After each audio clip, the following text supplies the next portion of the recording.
All time, I've sold 1,694 basic leases, 1,160 premium leases, 442 professional leases, which is like a track out lease, and then 1,250 unlimited leases and 149 exclusives. All right, what's good, everybody? As you just heard, we have a very successful producer with us today, Matthew May Music. Matt has over 90,000 subscribers on YouTube, and this interview turned out freaking awesome. The whole interview is about an hour and 10 minutes long, and in the interview, Matt drops some secret sauce. Talks about the click-through rate for his videos, the view duration, the retention, literally all the juicy things that so many producers are wondering about, he actually tells us in this interview. We also talk about how Matt doesn't even tag his beats, and he gives away all of his beats free for profit use for YouTube and SoundCloud, and still makes all that much money with selling them with actual leases. We talk about his YouTube ad revenue for 20 million views on YouTube, which you would be surprised with how much it is.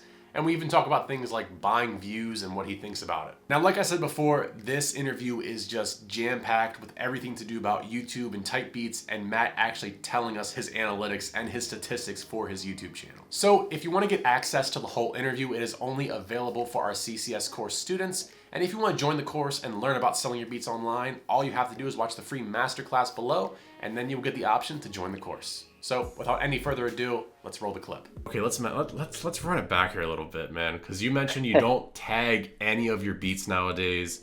Also, all of your beats are free for profit use.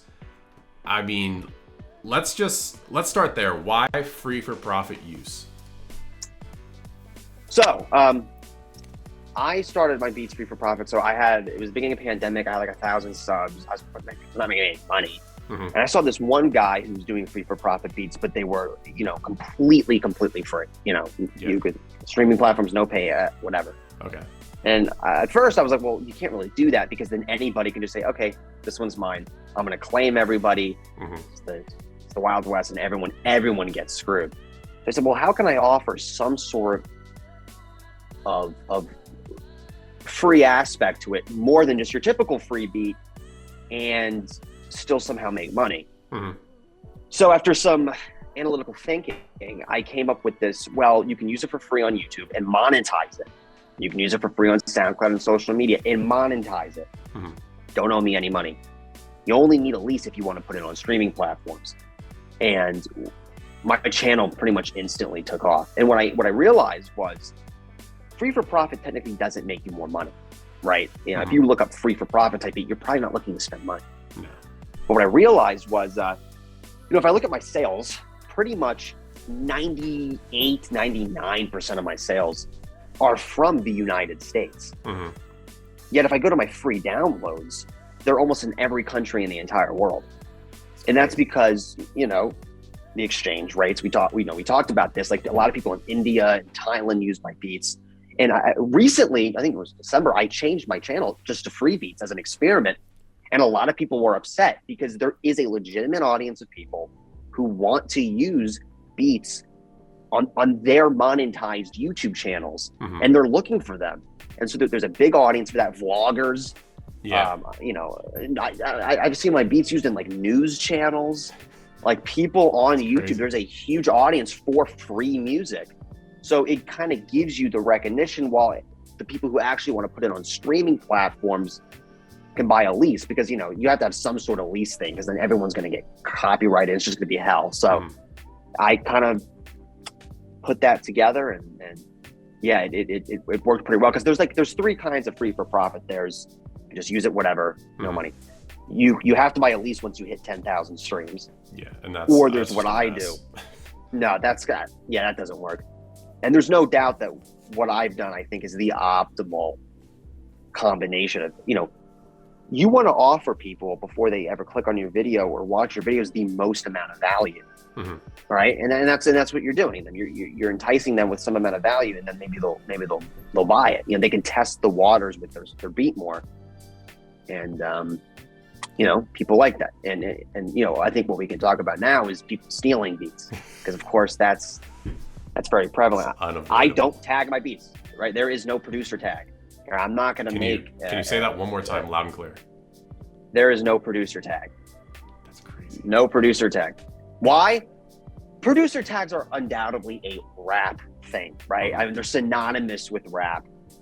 I'm not going to make a piano ballad and put a producer tag on it. That would sound stupid. Number two, people love beats with no tags because the reality is your tags disrupt people's flow. They do. No one likes tags. But listen, I get it. You want to protect your music. Listen, if you put one tag at the beginning, you think I can't steal that beat? You think I can't make a fade out? You know, I've seen people split it up. I think some guy like karaoke'd my fucking beat one time to like remove the vocal of the tag. Yeah. And I was like, dude, have it. Like, if you go through all that much pain of like the evil plot to karaoke version my beat, have it. I know. And so I just like the purchase your tracks today. That's annoying. I feel like you're getting your product, you're getting your brand, and you're shoving it down people's throats. So fucking buy my beats. Like, they don't want to hear that. There's a whole thought process. They're writing lyrics. People are annoyed by tags. People comment that they appreciate that I don't tag my beats, and because tagging my beats would sound ridiculous. I mean, they're automatically tagged on my Airbit store, but on YouTube, no. And you know, there is a give and take. Yeah. The internet sucks. People suck. People will steal your beats. But like I was talking to you, I had a guy on Instagram, 300,000 followers, steal my beats and try to resell them to people. Yet one of the guys said, "Oh, whoa, I know this. This is Matthew May's beat." So I reached out to the guy and he blocked me. But you know, that stuff happens. But when your audience grows, people smell it. They see it. They know it, and they call those people out. So it's just it's part of the game. Plus, not to mention, let's say you're a producer and you resold someone else's beat.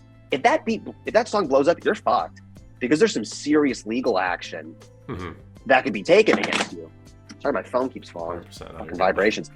You're going to get screwed. So I don't think it's worth stealing people's beats. That's why most people won't do it. Yeah. Because you know, if someone stole my beat, they didn't buy a lease, and the song blew up. I mean, I would just be like, "Hey, buy a lease." Okay, we're done. But if they ignored me, I mean, I can just get the song taken down. So it's people who are really serious about the music, people who are actually going to get plays. They're just not going to screw you over like that. Yeah, I think that's kind of like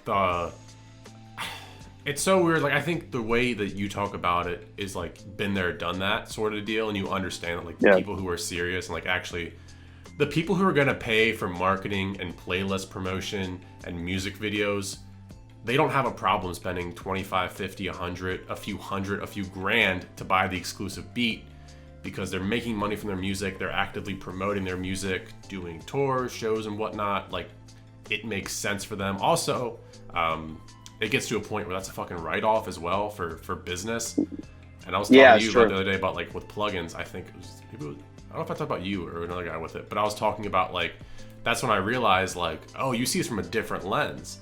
Like, you start buying plugins when you're making money from music, because that's an expense that you can write off and have less money taxed. Yeah, no, I mean, I have, I don't know if you want to talk about the whole tax thing, but yes, producers owe taxes. Yeah. Do you have an LLC set up? How do you? I don't, but Okay. I need to. I was actually talking to my dad about that, because he says I should do that for all kinds of tax purposes. You know, I'm just myself, you know, I mean, Self-employed. I'm self-employed, but I, at this moment, let's just say I owe about 5 figures worth of taxes. You owe money. If you have money, you can't bullshit it. You make money in PayPal. You make money in Stripe. You make money with Google AdSense. It goes right to the IRS. So don't think you can go around it, because it's already been reported. Now you can write off plugins. You can write off, you can write off keyboards advertising and too, stuff. which is I mean, huge. there's all kinds of stuff you can write off. But yeah, you do owe taxes. So don't. Sadly. The IRS will find you. So don't screw yourself up. That's hilarious. So I think also we talked about this too yesterday, that all of your customers, you said 99%, which I'm just gonna say all of them, because that's a lot of people. Pretty much, is US. But we actually looked at your YouTube demographics. If you can share that too. Oh yeah. So because I do free for profit beats, there's a large audience all around the world who want them. So all time, I'll just set this to all time. In my lifetime analytics here. You mind flipping your camera, just so I know? I sure can. Yeah. Like, he's lying. I know it. No lies. It's 25% almost is the United States, but that means 75% is not coming from the United States. It's a lot of Asian countries, as you that seems to be very, very, very typical, mostly Asian countries. So I get a lot of views from outside the United States. It's probably one of the reasons my ad revenue is so low. I mean, we had talked about that. We can talk about that too later if you want to go through the pain. Yeah, no, absolutely. So yeah, pretty much all my sales are from the United States. Although I often get sales with people who have their names are in Mandarin, but I don't get sales in China. So there's some VPN business going on there, but yeah, who knows, right? It's pretty much only the United States. Again, like the exchange rate, like I'll have people message me who say, like, I remember when my leases were $10. People were like in India were like, I like that's too much money for here. So that's another thing, right? I mean, obviously the US dollar is a very valuable currency. So people in a lot of these, second world countries, it's just the exchange rate's just too extreme, and they just can't do it. And that's why they appreciate the free for profit thing, and they post them on YouTube. And I told you about this. There was these Thailand, I think the video's got like 10 or 11 million views using my beat. I remember when that video got really big, my channel was getting a lot of views.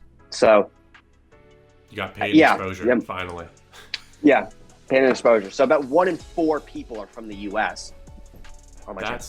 That's crazy. So maybe this is my theory, and if you want a conspiracy theory about YouTube, I'm all for it. So my theory is almost that free for profit, I've always been just against it. I did like 5 free for profit beats, and the one did get 25,000 views. One got like 13,000 views. Maybe that should have been like a telltale sign to maybe try it again and see what can happen. Yeah. But where I was going with this is like, so only 25% or so is US people. So my biggest thing too with this, there's so many like caveats, right? Is I was like, okay, so if you're getting a large influx of people from Asia and different continents other than North America, my thought would be like maybe YouTube would then disregard North America and push heavily towards those other continents where, like we said, the exchange rate is lower. So I feel like at first my first thought was that would ruin the channel, essentially. Right. That you would just get pushed out to those people. But what I'm also thinking now is that it looks like those people free for profit from those different countries are also maybe having an influx into the US market of like, YouTube's like, this is a worldwide thing. This guy's so good, it's fucking worldwide. Like, let's get him into US. And so I don't know, that's my tinfoil hat conspiracy, is that somehow getting these views from these other countries are propelling the United States people, and then obviously those are where your customers are coming from. And I mean, that's my tinfoil conspiracy. I don't know if you have a take on that, or you have any conspiracy theories you want to put out there. I'm all for it. My only YouTube conspiracy theory is the reason sometimes videos blow up is because YouTube wants to keep you on the platform. Because when you make ad revenue, that's only like 60% of the money. YouTube gets like a 40% cut. So they have an incentive to keep you creating. So I feel like sometimes they'll kind of throw you a bone. So you stay all hype about it. That's my YouTube conspiracy. About the views thing, I don't know. I mean, I think that perhaps YouTube can recommend it to a lot more people, maybe even more people in the US, because it's going to get them more, ad revenue. Yeah, that's also true. Type beats don't necessarily have like a language, so they're going to get pushed out to all kinds of people. Like, as an experiment, I spent like about $400 on ads recently. I don't need to do ads because I have the reason. I don't really need to do them, but I was like, I wonder what would happen. So I got a random beat and I put like $200 into it, and I just set it worldwide and let me see what happens. And what ended up happening is basically I got 0 views in the United States. It went to the cheapest country. It was like Pakistan and like all these other random countries. I think there was some place in like Africa. Like, it just went to the cheapest ones and no sales. Because I'm gonna try something different. I'm gonna do just the United States. You'll get views, but I didn't get any sales. But it was an interesting experiment. I mean, I think the US, it's a give and take. It's if you only advertise in the United States, because there's other people who are susceptible by your beat. Yeah, you're gonna pay more for the advertisements So were you doing, if you don't mind me asking, we can break that down even more. Were you doing like the in-stream ads that play like 5 seconds before, or were they just? No, those are annoying. So no one wants to see a type beat before a type beat. That's really annoying. It was just the display, like, if you look up blah blah blah type beat, it like pops up at the top. And that was the first time I had tested that out in like 2 years, because I don't really need to do ads, but it was interesting experience. And for me, I mean, it definitely showed that me doing ads is not worth it.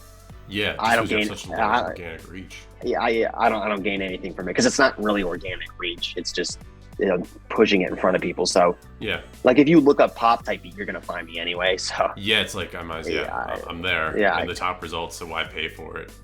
Yeah, I don't really do it.